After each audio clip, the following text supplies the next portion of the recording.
प्रियात्मन सप्रेम जय जीव आदि मुनीश्वर जोगेश्वर परम पूज्य सत्य सम्राट सदगुरुदेव सिमनी जी का वचनामृत से एक बूंद। अमर हो जाने से संसार में भीड़ ना होगी। बहुत से लोग कहते हैं कि यदि अमर हो गए और संतान उत्पत्ति होती गई तो बड़ा बखड़ा होगा और थोड़ी ही दिनों में इतने मनुष्य हो जाएंगे कि खड़े होने के लिए भी कहीं जगह ना मिलेगी। इसका उत्तर यह है कि मनुष्यों को संतान की चाह उस समय तक है जब तक वह अपने को मर्द समझता है। लोग पुत्र क्यों चाहते हैं? इसीलिए कि उनके बाद उनके धन का स्वामी दूसरा ना हो, उनके धन का उपभोग करने वाला उनके बाद भी रहे। पर अमर होने पर लोगों की यह लालसा जाती रहेगी। यदि हमें यह मालूम हो जाए कि हमें सर्वदा जीवित रहना है तो पुत्र की कभी इच्छा ना करेंगे।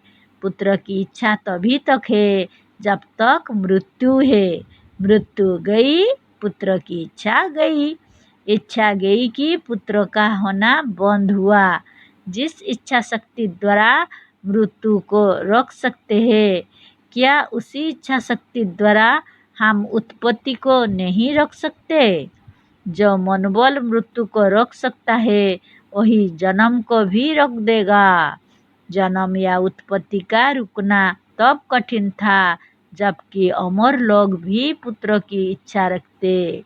पर विचार करने से यह मालूम होता है कि अमर लोगों में पुत्र की इच्छा का होना असंभव है। इच्छा के विरुद्ध संतान नहीं हो सकती।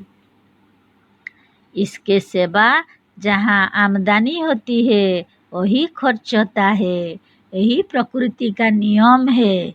जब खर्च बंद हो जाता है तो आमदनी भी बंद हो जाती है। कूप में नवीन पानी तभी तक आता है जब तक उसका पानी खर्च होता रहता है।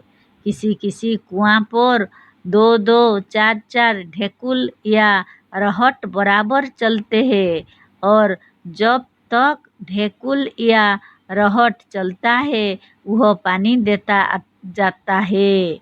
वही कुआं यदि ढेकुल या रहट बंद करने पर भी पानी देता जाए तो कुछ दिनों में गांव का गांव डूबो सकता है। पर ऐसा नहीं होता। कूप से यदि पानी का निकालना बंद कर दिया जाए तो उसमें नवीन जल का आना भी बंद हो जाता है। प्रकृति का नियम है कि जब एक अपना स्थान छोड़ता है तब दूसरा उसकी जगह ग्रहण करता है। जहाँ मरण नहीं वहाँ जन्म का भी होना असंभव है। जिस समय संसार में सर्वोत्कृष्ट सच्चे ज्ञान का प्रचार होगा उस समय लोग अमर हो जाएंगे। अमर होते ही व मृत्यु के बंद होते ही जन्म व उत्पत्ति का क्रम भी बंद हो जाएगा। उस समय लोग सचमुच मुक्त होकर जन्म मरण के बंधन से छूट जाएंगे। जब तक मरण का क्रम बंद ना होगा तब तक जन्म के क्रम का बंद होना असंभव है।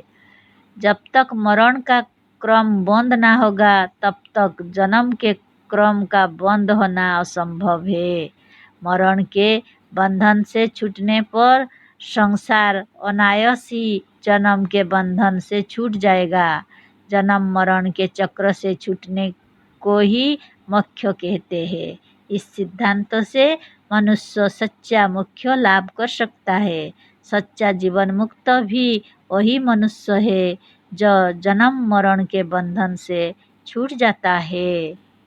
जीवन मुक्त कौन है? वह मनुष्य जीवन मुक्त कैसे हो सकता है जिसे मरण का भय लगा ही है? लोग बहुतों को जीवन मुक्त मानते हैं, पर इन बातों पर गौर करके विचार करने पर मालूम होगा कि वे लोग वास्तव में जीवन मुक्त नहीं है।